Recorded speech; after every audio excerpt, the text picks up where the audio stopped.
Para la proclamación de la palabra del Señor, que introduciremos con el texto de la Lectio Divina en Isaías 61,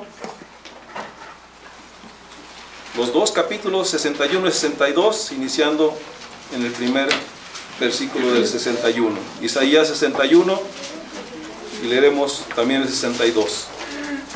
Lo haremos de manera alternada.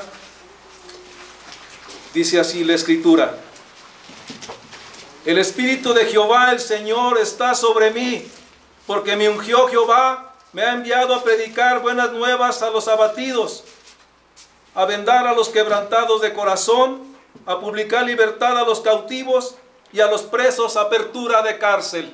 A proclamar el año de la buena voluntad de Jehová y el día de venganza del Dios nuestro, a consolar a todos los enlutados. A ordenar que a los afligidos de Sión se les dé gloria en lugar de ceniza, óleo de gozo en lugar de luto, manto de alegría en lugar de espíritu angustiado, y serán llamados árboles de justicia, plantío de Jehová para gloria suya. Reedificarán las ruinas antiguas y levantarán los asolamientos primeros y restaurarán las ciudades arruinadas, los escombros de muchas generaciones.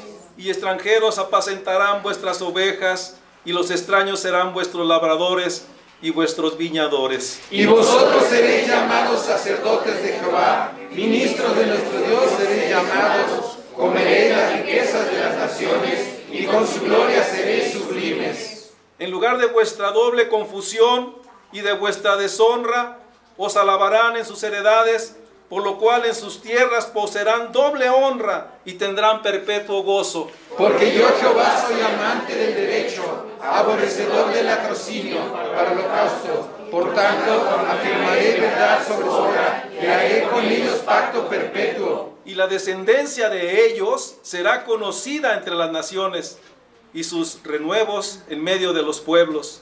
Todos los que vieren reconocerán que son linaje bendito de Jehová. En gran manera me gozaré en Jehová, mi alma se alegrará en mi Dios, porque me vistió con vestiduras de salvación, me rodeó de manto de justicia como a novio y como a novia adornada con sus joyas. Porque como la tierra produce su renuevo, y como el huerto hace brotar semilla, así Jehová el Señor hará brotar justicia y alabanza delante de todas las naciones. Por amor de Sión no caeré, y por amor de Jerusalén no descansaré, hasta que salga como resplandor su justicia, y su salvación se encienda como una antorcha. Entonces verán las gentes tu justicia, y todos los reyes tu gloria, y te será puesto un nombre nuevo, que la boca de Jehová nombrará. Y serás corona de gloria en la mano de Jehová, y diadema de reino en la mano del Dios tuyo. Nunca más te llamarán desamparada,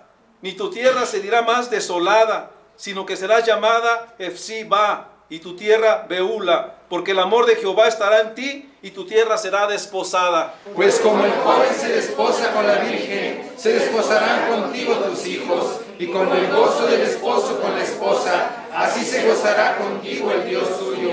Sobre tus muros, oh Jerusalén, he puesto guardas todo el día y toda la noche, no callarán jamás. Los que os acordáis de Jehová, no reposéis. Ni le des tregua hasta que establezca Jerusalén y la ponga por alabanza en la tierra. Juró Jehová por su mano derecha y por su poderoso brazo, que jamás daré tu trigo por comida a tus enemigos, ni beberán los extraños el vino que es fruto de tu trabajo. Sino que los que cosechan lo comerán y alabarán a Jehová, y los que vendimian lo beberán en los atrios de mi santuario. Pasad, pasad por las puertas, barred el camino al pueblo, allanad, allanad la calzada, quitad las piedras, alzad pendón a los pueblos. He aquí que Jehová hizo oír hasta lo último de la tierra. Decida la hija de Sión, he aquí viene su Salvador, he aquí su recompensa con él, y delante de él su obra. Todos y le llamarán pueblo santo, redimidos de Jehová, y a ti llamarán ciudad deseada, no desamparada. Amén. Son las buenas nuevas para Sión.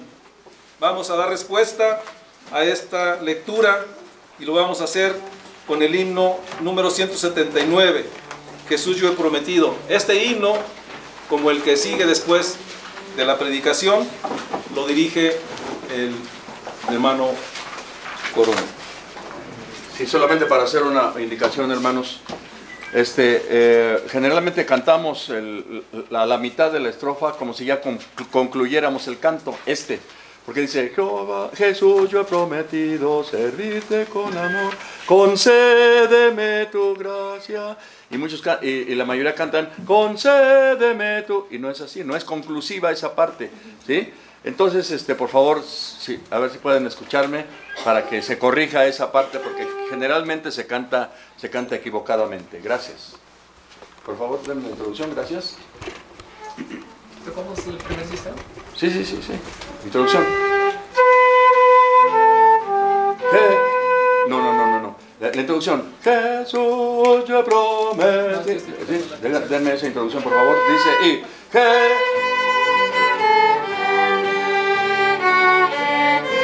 Listo. 1, 2, 3. Jesús, yo he prometido servirte con amor, concédeme tu gracia, concédeme tu gracia. A ver conmigo. Concédeme tu gracia. Otra vez. Concédeme tu gracia, mi amigo y salvador.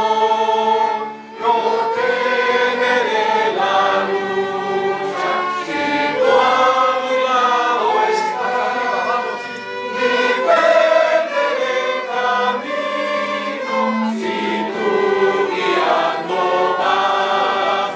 Guardada y en el mundo y aún la tentación, solo vencer el daño y es necia la pasión.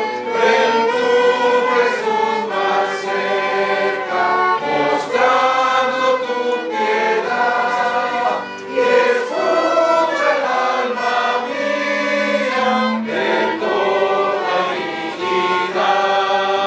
Cuando mi mente vague y al siembra ya veloz, concédeme que escuche, Jesús, tu clara voz. Levántame si caigo, inspírame también, repréndeme si temo, en todo hacer el bien. Jesús, lo has prometido a todo aquel que va siguiendo tus pisadas, y al cielo llegará.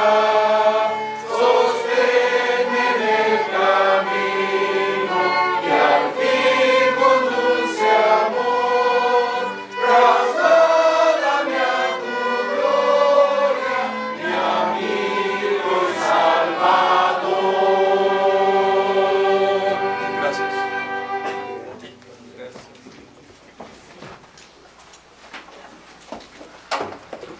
A partir del primer domingo de Cuaresma iniciamos la serie de predicaciones sobre el Evangelio de nuestro Señor Jesucristo. El título de la primera fue Solo hay un verdadero Evangelio. Después, el mismo viejo Evangelio del siglo XXI y el anterior del domingo pasado, el Evangelio del Jubileo, el Evangelio de Liberación. Hoy el título del mensaje es el Evangelio del Juicio Final. Dejo lugar al pastor, estemos prontos para oír y recibamos con mansedumbre la palabra de Dios. Tomen su lugar, por favor, hermanos.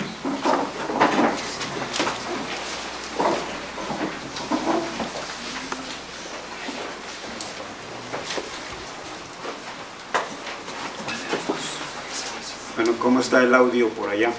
¿Se oye bien? Gracias. Bueno.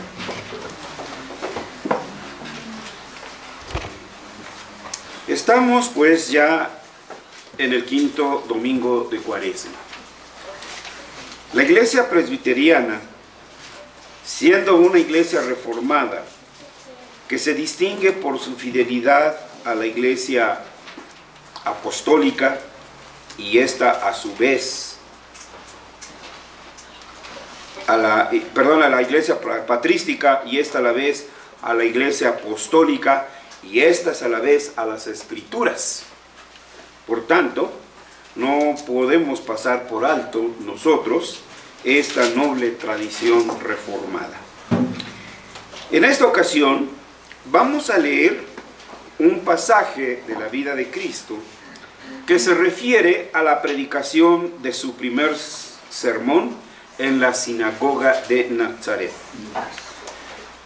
Téngase presente que la sinagoga para los judíos era lo que para nosotros hoy es el templo.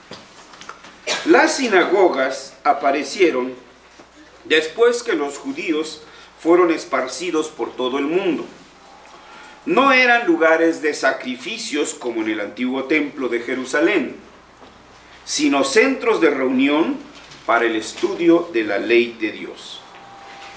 El pasaje que se estudiará hoy se encuentra en Lucas, el capítulo 4.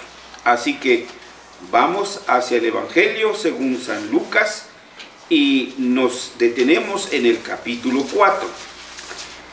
En este capítulo 4 del Evangelio según San Lucas, vamos a fijar nuestra atención de los versículos 14 al 30. Por eso quiero entonces invitarlos para que hagamos esta lectura en forma alternada. Lucas 4, del 14 al 30. Iniciaré con el 14 e iremos alternando. Dice el Santo Evangelio así: Y Jesús volvió en el poder del Espíritu a Galilea, y se difundió su fama por toda la tierra de alrededor. Y enseñaba en las sinagogas de ellos, y era glorificado por todos. Vino a Nazaret, donde se había criado, y en el día de reposo entró en la sinagoga conforme a su costumbre, y se levantó a leer. Y se le dio el libro del profeta Isaías, y habiendo abierto el libro, halló el lugar donde estaba escrito: El Espíritu del Señor está sobre mí, por cuanto me ha ungido para dar buenas nuevas a los pobres. Me ha enviado a sanar a los quebrantados de corazón, a pregonar libertad a los cautivos, y vista a los ciegos, a poner en libertad a los oprimidos, a predicar el año agradable del Señor. Y enrollando el libro, lo dio al ministro y se sentó. Y los ojos de todos en la sinagoga estaban fijos en él. Y comenzó a decirles: Hoy se ha cumplido esta escritura delante de vosotros. Y todos daban buen testimonio de él, y estaban maravillados de las palabras de gracia que salían de su boca, y decían: ¿No es este el hijo de José? Él les dijo: Sin duda me diréis este refrán: Médico, cúrate a ti mismo de tantas cosas que hemos oído que se han hecho en Capernaum, haz también aquí en tu tierra. Y añadió: De cierto os digo, que ningún profeta es acepto en su propia tierra. Y en verdad os digo que muchas viudas había en Israel en los días de Elías, cuando el cielo fue cerrado por 3 años y 6 meses, y hubo una gran hambre en toda la tierra. Pero a ninguna de ellas fue enviado Elías, sino a una mujer viuda de Sarepta, de Sidón. Y muchos leprosos había en Israel en el tiempo del profeta Eliseo, pero ninguno de ellos fue limpiado sino Naamán el sirio. Al oír estas cosas, todos en la sinagoga se llenaron de ira. Y levantándose le echaron fuera de la ciudad y le llevaron hasta la cumbre del monte sobre el cual estaba edificada la ciudad de ellos para despeñarle. Todos, Mas él pasó por el medio de ellos y se fue. Amén. Nuestro buen Dios, nuestro Rey y nuestro Padre, como siempre te bendecimos, porque en tu gracia hoy nos has convocado por tu Santo Espíritu y por tu palabra, para que reunidos en la comunión de los santos, proclamemos tu gloriosa majestad y le digamos al mundo: Jehová reina. Señor, hoy estamos aquí porque tú también has dispuesto que tu pueblo convocado sea instruido por las enseñanzas de tu poderoso evangelio. Y no nos has dejado solos en esta tarea, porque has levantado candeleros en tu iglesia. Tu Espíritu está presente y Él nos ha guiado al buen entendimiento de tu palabra. Por eso hoy invocamos, Señor. Desde las profundidades de nuestro corazón elevamos nuestra plegaria hacia ti. Abre nuestros ojos para que veamos. Abre nuestros corazones para que entendamos. Transforma nuestras vidas con el poder de tu palabra. Te lo suplicamos en el nombre de Cristo Jesús.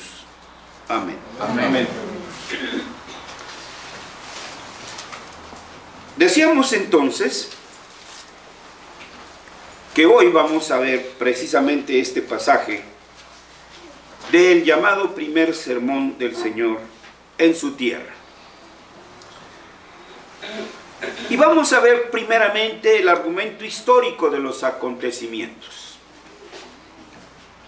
Situémonos dentro del marco histórico de estos acontecimientos. Roma, en esta temporada, dominaba todo el mundo conocido por esa época. Jerusalén había sido conquistada por Pompeyo en el año 63 antes de Cristo. No confundir con la otra caída después de Cristo, que vino la diáspora. Cuando Jesús vino, Palestina, como se le conocía, ya estaba dominada por los romanos. Así que entonces, Jerusalén llevaba casi 100 años de ser un país invadido. Y como cualquier nación conquistada, anhelaba su liberación. Los judíos esperaban un Mesías libertador, que a decir verdad, la imagen que se habían concebido ellos respecto del Mesías, más bien era la de un general que acaudillara las tropas judías para lograr la emancipación del pueblo de Israel. Este era el contexto.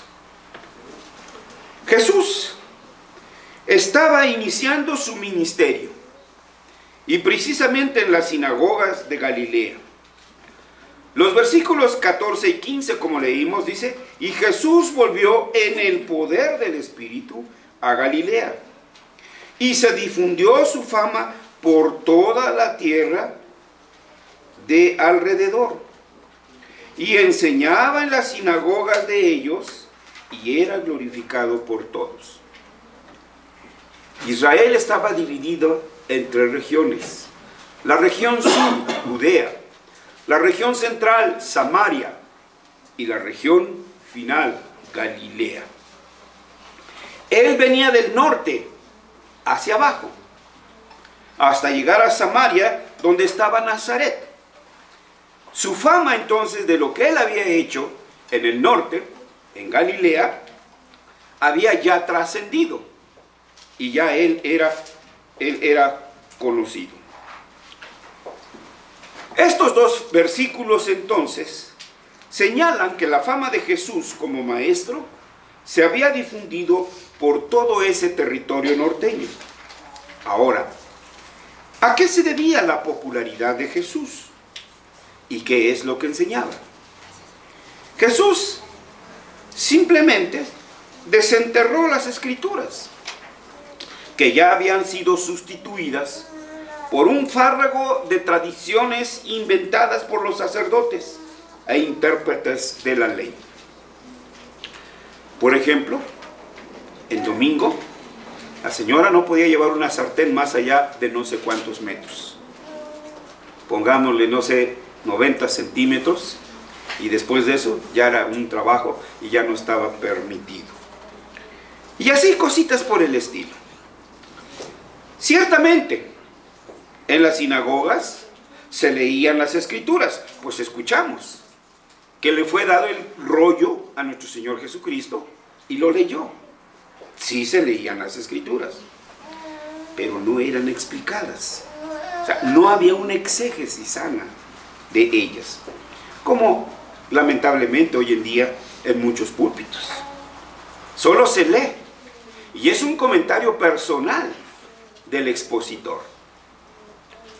Ciertamente, entonces tenemos que ver y corregir esa situación. La palabra de Dios era usada solamente para confirmar los dogmas de los judíos. La ley de Dios era usada únicamente para subyugar y tiranizar la conciencia del pueblo de Israel. Usaban la Biblia, digamos, para asustar. Así hablemos en ese extremo. Me platicaban una vez que un hermano fue a consultar a su pastor y a quejarse de su esposa. No es nadie del Mesías. Lo aclaro luego. Y no era yo el pastor, por supuesto. Y este marido se quejaba: no, mi mujer esto, no, mi mujer lo otro, no, mi mujer aquello. Y entonces el pastor le respondió: ay, hermano, no se aflija. Cuando su esposa se ponga así, pues dele con la Biblia. Y que pasa por ahí, por creo que Maranata, y se compra una Thompson de esas así grandotas y de pasta dura, y llegando sas y sas y sas, ¿no? Le dio con la Biblia. Y eso nos suena así como a chiste, hermanos. Pero a veces usamos solo la escritura y los pasajes precisamente para atemorizar a los hermanos, para tiranizar sobre los hermanos. Y ese entonces no es un buen uso de las escrituras. Solo usan las escrituras para decir: te vas a ir al infierno porque no haces esto, y le enseñan Juan 15, 28, quién sabe si existe, hermanos. Estoy citando solamente así, diríamos, por decir algo al azar. En suma, la religión de los líderes de Israel estaba llena de tradiciones, costumbres y leyendas. Había una exigencia estricta de la observancia de esas tradiciones, que habían ocultado las verdades sublimes de la Sagrada Escritura. El pueblo vivía de las tradiciones y no de la guía, fortaleza y consuelo de la poderosa palabra de Dios. A menudo nuestro Señor, cuando le iban a preguntar, su respuesta era: ¿cómo lees en las Escrituras? Maestro, ¿cómo lees en las Escrituras? O sea, siempre lo llevaba a las Escrituras.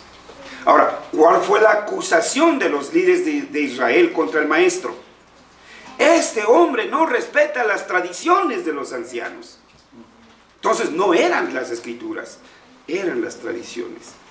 Así estaba el ambiente. Ese era el contexto en el cual el Señor leyó este pasaje. Y así entonces lo encontramos ya en Nazaret y su primer sermón en ese lugar. Nótese pues que el Evangelio menciona que Jesús acostumbraba a asistir en el día de reposo, como era su costumbre, dice el versículo, ¿o no? Es decir, en Shabbat, el sábado, lo que para nosotros hoy es día domingo o día del Señor. Qué detalle, ¿no? Cristo no fallaba a los servicios. En cambio, para nosotros, cualquier pretexto es bueno para justificar nuestras ausencias en el templo. Trabajo, cansancio, vacaciones o simplemente cambio de horario. No, todavía no existía, ¿verdad? Bueno, ahora sí ya. ¿O por qué no decirlo? No tengo ganas. Hoy no me late. Sí lo hay, hermanos.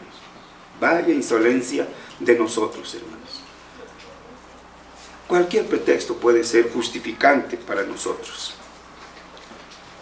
Seguramente que Cristo tenía más necesidad de ir a la sinagoga que nosotros de ir al templo. Pero así son las cosas. Esa mañana fue la ocasión en que Jesús pronunció su primer sermón en ese lugar. Pero tómese muy en cuenta que usó las Escrituras, que leyó las Escrituras, leyó una parte de las Escrituras.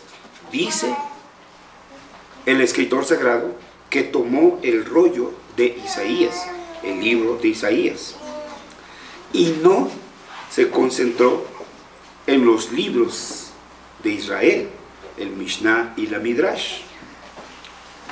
Y no se necesita mucha imaginación para recrear aquel momento en que Jesús tomó las Escrituras con toda la solemnidad, abrió el libro del profeta Isaías y en el capítulo 61 leyó los 2 primeros versículos. Y podemos imaginarnos a nuestro maestro leyéndolos a la audiencia. Después de leerlo, procedió a la explicación del pasaje. Y hasta podría pensarse que Jesús anunció el tema de su sermón con el título, El año agradable del Señor. Y eso era dulce música a los oídos de Israel. Porque ese día para ellos ya no va a haber romanos, no va a haber persas, no va a haber griegos, no va a haber nada. Otra vez Israel será una potencia. Pero ¿qué significa el año agradable? Que Jesús es mi Salvador, amén. Que Jesús me da vida eterna, amén. Pero ¿qué implicaciones trae todo esto? ¿Qué significaba entonces, o debería de significar para los judíos, el anuncio del año agradable del Señor?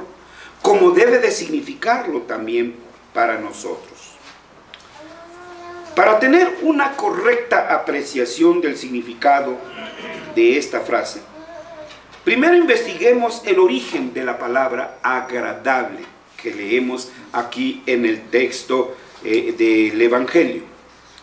Esta palabra agradable viene del griego koiné, y la palabra que usa el escritor Lucas es dektos.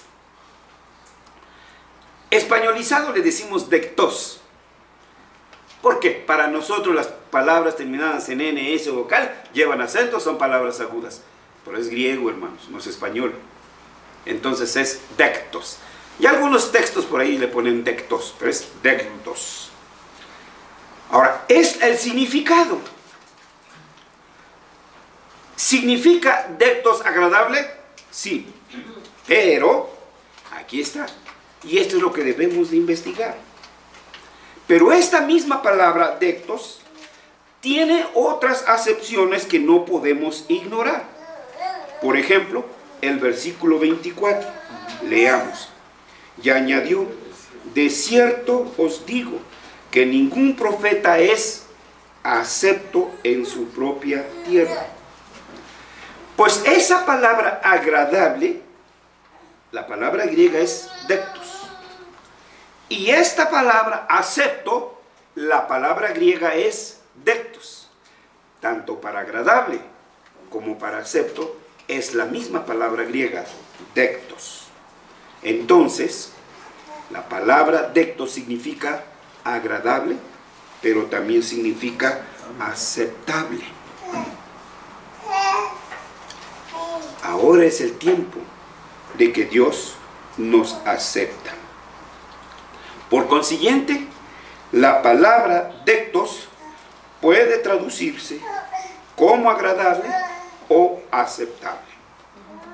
Ahora vayamos a la cita que leyó el maestro y que Lucas la registró en su evangelio. Isaías 61. Si me acompañan y lo buscan, Isaías 61. Y aquí en este capítulo vamos a leer los versículos 1 y 2. Isaías 61. Alguien que se mantenga, por favor, en Lucas, el pasaje que hemos leído. Y verán el paralelo, o mejor dicho, el paralelismo que existe entre este pasaje y lo que cita Lucas. Dice así: el Espíritu de Jehová el Señor está sobre mí. ¿No dice eso también Lucas? ¿Eh?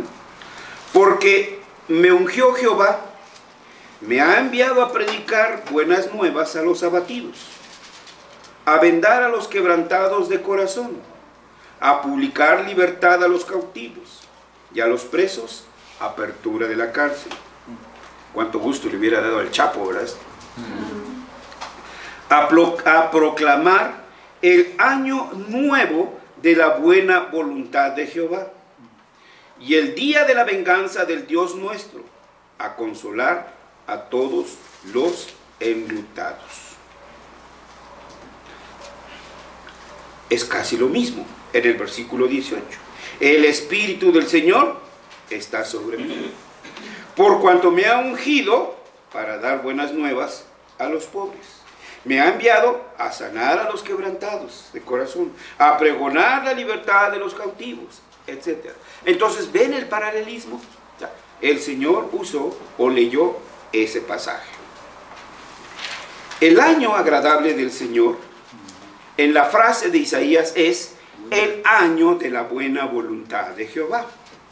Es la misma frase dicha con diferentes palabras. Y ambos escritores, Isaías y Lucas, mencionan que Cristo vino a pregonar la libertad de los cautivos. Es aquí donde los judíos no entendieron a Jesús. Ellos esperaban un caudillo, como ya se dijo antes, que los dirigiera para sacudirse el yugo de la opresión romana. Su anhelo era legítimo, sin duda. Y claro que Dios les habría liberado de los romanos. ¿No lo hizo acaso con los egipcios? ¿No lo hizo con los babilonios? ¿Con los sirios? ¿En los jueces? ¿No una y otra vez el Señor los liberó? Por supuesto que lo hubiera hecho. Pero los judíos no podían ver su esclavitud espiritual.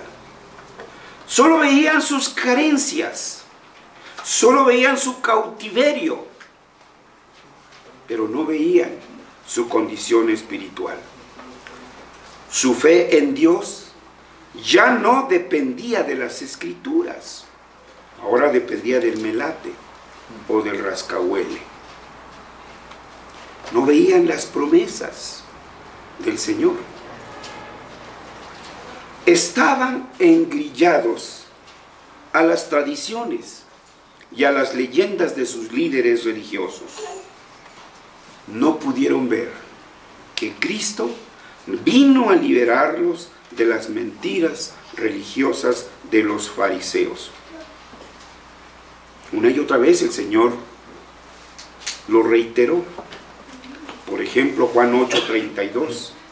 Y conoceréis la verdad, y la verdad os hará libres. Versículo 36.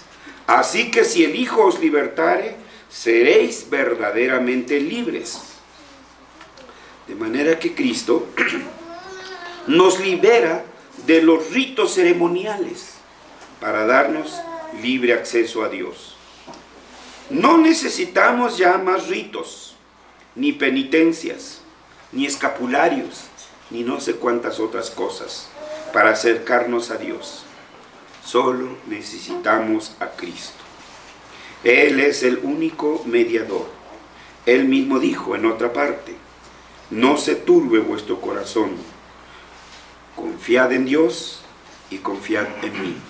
Esto ya lo habíamos explicado. Yo soy el camino, la verdad y la vida. Nadie viene al Padre sino por mí. Entonces, el año agradable del Señor significa día de libertad. Día para quedar libres de las mentiras de los caudillos religiosos, libres de los ritos que imponen sobre los creyentes, pero que ni ellos mismos, sus propios caudillos, pueden cumplir. También el año agradable del Señor es día de libertad de las filosofías humanas, de huecas sutilezas, porque el apóstol Pablo dice: hay un solo Dios y un solo mediador entre Dios y los hombres, Jesucristo hombre.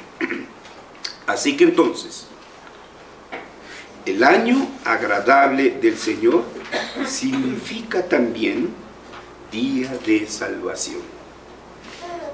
Tómese nota de lo que dice 2 de Corintios capítulo 6, versículo 2. En tiempo aceptable te he oído. Dectos, la misma palabra que hemos venido analizando. Dectos. En tiempo dectos te he oído. Y en día de salvación te he socorrido. He aquí ahora el tiempo dectos. He aquí el tiempo aceptable. Hoy, ahorita, aquí, de nuestro reloj, 13:41. Ni más ni menos. He aquí el tiempo aceptable. He aquí ahora el día de salvación. Sin duda que alguien preguntaría: ¿salvación? ¿Y de qué? Se refiere a la salvación del pecado y de sus efectos.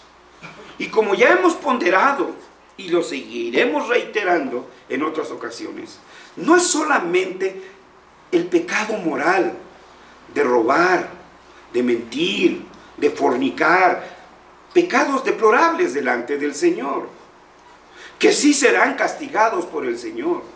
Pero acuérdense que de la desobediencia de Adán vino: maldita será la tierra por tu causa. Que el apóstol Juan nos recuerda que toda transgresión de la ley es pecado. Si usted transgrede la ley biótica, en lugar de comer traga, está pecando. Si hace lo invertido, los veganos, porque es pecado comer carne, no, pues el Señor necesita un curso de qué se le llama, herbolario, no sé, de qué le podemos dar, ¿no? Sí, no sabe que la carne hace daño, que la carne roja, quién sabe qué. Explíquenle eso a Dios, ¿no? Porque Él no sabe nada de eso. Entonces, vean cómo fácilmente caemos en otros pecados. De todas esas cosas nos libera Dios. ¿Sí? De todo ello nos va liberando Dios. La Escritura dice: porque no hay diferencia, por cuanto todos pecaron y están destituidos de la gloria de Dios. Pero Pablo también dice: todo aquel que hace pecado, esclavo es del pecado. Juan 8:34 también, en otra parte dice, Romanos 6:23, la paga del pecado es la muerte. Y hemos mencionado que no se refiere solamente a la muerte física, sino a la separación de Dios. El que usted se separe de Dios está muerto. A ver, su hijo está separado de Dios, es un cadáver. Véalo así, es un cadáver. No puedo decir otra cosa. No puedo susurrarles al oído mentiras. Su abuelo, su abuela, su padre, su tío, su tía, su sobrino, cualesquiera, es un cadáver. Cree que vive, pero viviendo está muerto. Pero hay una frase que debe de llenarnos de gozo: mas la dádiva de Dios es vida eterna en Cristo Jesús. el regalo que Dios le dio a usted y que le dará a su ser querido es el regalo de vida eterna en Cristo Jesús. Pero hay que completar la frase. La idea debe concluirse de este pasaje en Juan 3:36. Le ha sido presentada las bondades del Señor. Le ha sido presentada la oferta, por decir algo, de libertad, de vida eterna, de liberación del pecado.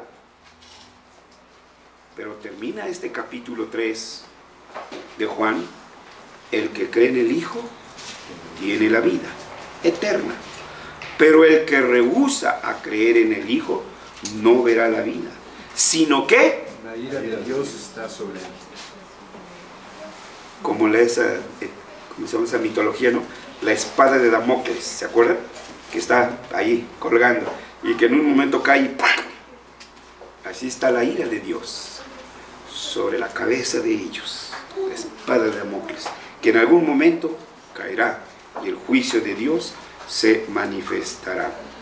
De manera que si quiere ser salvo del pecado que mora en uno mismo y ser libre de los efectos de éste, la demanda es: reconozca que ha pecado y que ha ofendido a Dios, porque sin arrepentimiento no hay salvación. Arrepentimiento de sus pecados, pida perdón a Dios y acepte la salvación que Él graciosamente le ofrece por la única y sola fe en Jesucristo. Pero hágalo ahora, porque hoy es el tectos, hoy es el día aceptable. Mañana podría ser demasiado tarde. En tercer término de este mismo pasaje que hemos leído, puede decirse que el año agradable del Señor significa también día de juicio. ¿O no lo leímos? Bueno, volvamos, pues a lo mejor me equivoqué y lo leí de manera distinta. Volvamos a Isaías 61, el pasaje que leímos hace un momento. En el versículo 2, a proclamar el año de la buena voluntad de Jehová, el día de venganza de Dios nuestro. El año agradable también es día de juicio, el juicio final, el juicio de Dios. Pero no piense que el juicio final está muy lejos. Y aquí a que venga Jesús, hombre, está todavía, ¿no? Está lejísimos. Como hace casi más de 12 años veíamos muy lejos que el presidente llegara ahí, ¿no? Y llegó. Y se llega, ¿sí? ¿No? ¿Cuántos años puede durar su vida? ¿Lo sabe? No. Pero su juicio puede llegar al año de vida, a los 10 años, a los 40, a los 45, a los 12, a los 13. ¿O no hay cadáveres jóvenes? Guapos, pero cadáveres. Guapas, pero cadáveres. Ese es el juicio. Ahí entra usted primero y es su última oportunidad. Ya no hay otra oportunidad. Por más misas que haga, por más veladoras que prenda, se terminó la oportunidad. No sé dónde surgió o de dónde le surgió esa fantasía. Si usted pone una monedita ahí, lo va a sacar del purgatorio. ¿A quién le creemos? ¿Al del papamóvil? ¿O a Cristo? Porque Cristo le dijo a aquel hombre en la cruz, en su agonía, y murió en ese día también, junto con Jesús: en verdad te digo que en cuanto te portes bien, mejore un poquito tu conducta, a lo mejor entras al paraíso. En verdad te digo que hoy estarás en él paraíso. Así que ese es el juicio, hermanos. Si Dios es el juez, ¿qué importa que el juicio te llegue a los 5 años o a los 99? El punto es si estás separado de Dios, si estás en muerte, si estás en tinieblas. Entonces, tenemos que tomar en cuenta esto, que aquí, además de hablar del año de la buena voluntad de Jehová, habla también del día de venganza del Dios nuestro, día del juicio final en todas las naciones, día en que todas las obras de los hombres serán presentadas ante el tribunal divino. Todos los seres humanos, hombres, mujeres, jóvenes, señoritas, en fin, todos comparecerán ante el tribunal de Dios. Y la pregunta será, ¿qué hiciste con Jesús? Este es mi Hijo amado, a Él oíd. Y todos aquellos que rechazaron a Jesús serán enjuiciados y lanzados al fuego eterno.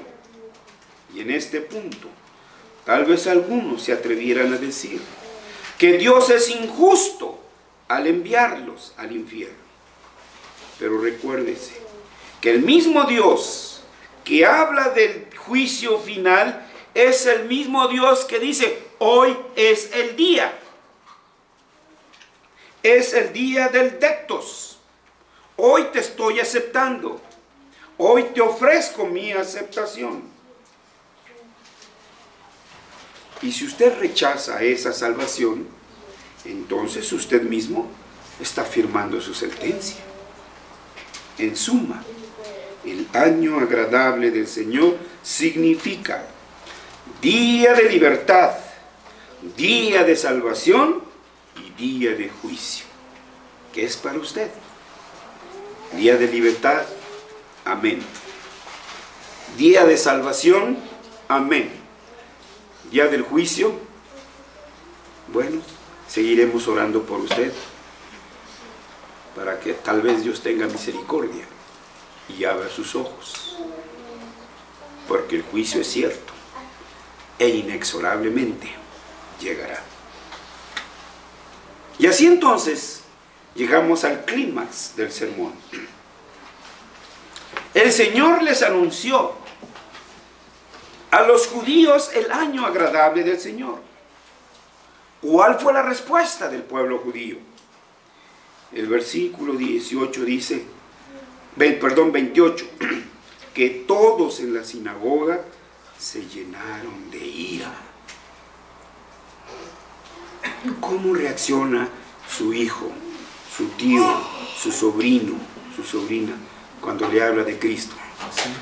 No me hables de ese hombre.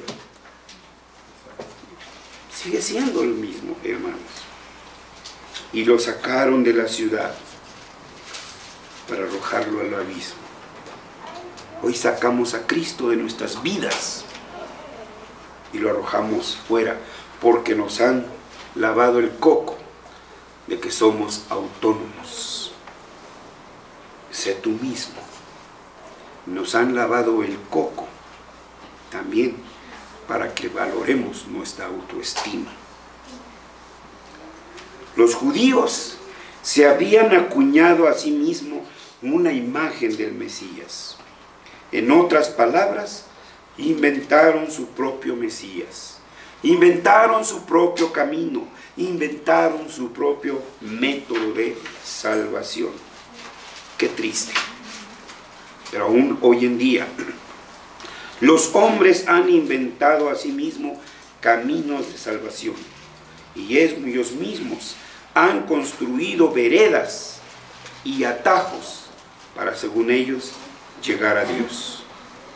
Y todavía se dan el lujo de rechazar al que es el camino, la verdad y la vida.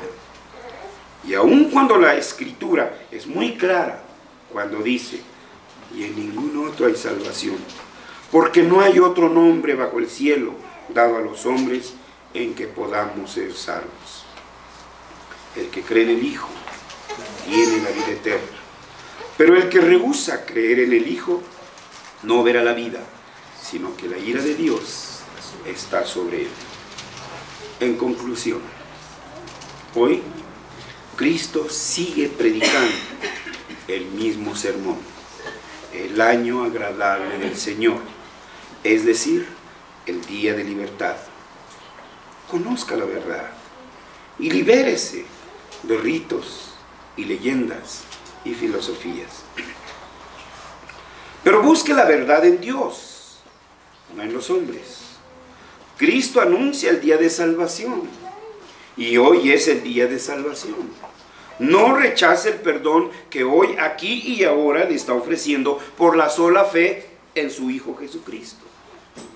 Arrepienta de su pecado aquí, hoy y ahora. Conviértase de esos caminos que a usted le parecen correctos, pero que ofenden a Dios. Porque no debemos olvidar que el año agradable del Señor también significa el día del juicio. ¿Cuándo será su juicio? ¿Dentro de 60 segundos? ¿Dentro de 1 hora? ¿O hasta la parusia? Eso no lo sabe usted y no lo sé yo. Pero que habrá juicio, habrá juicio. Huya pues de ese terrible juicio y arrójese en fe a los brazos del Señor Jesús. Amén. Nuestro buen Dios, nuestro Padre y nuestro Dios.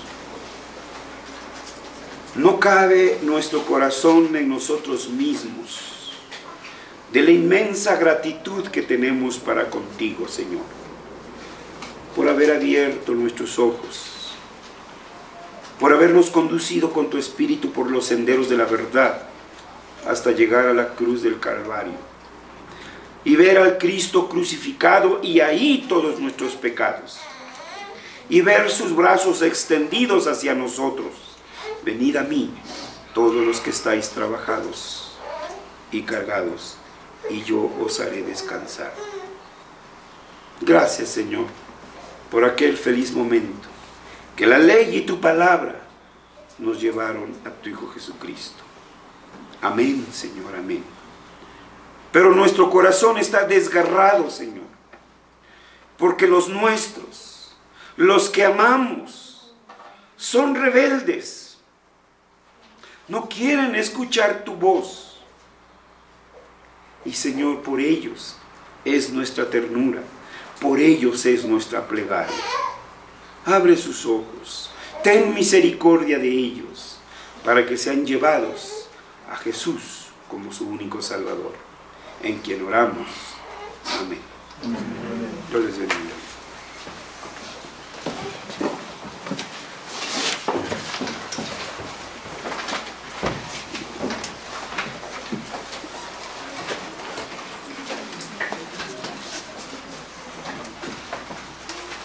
En pie, hermanos, en respuesta a la palabra predicada, cantaremos el himno del Santo Amor de Cristo, número 87, que también va a dirigir el hermano Corona. El hermano Obarco.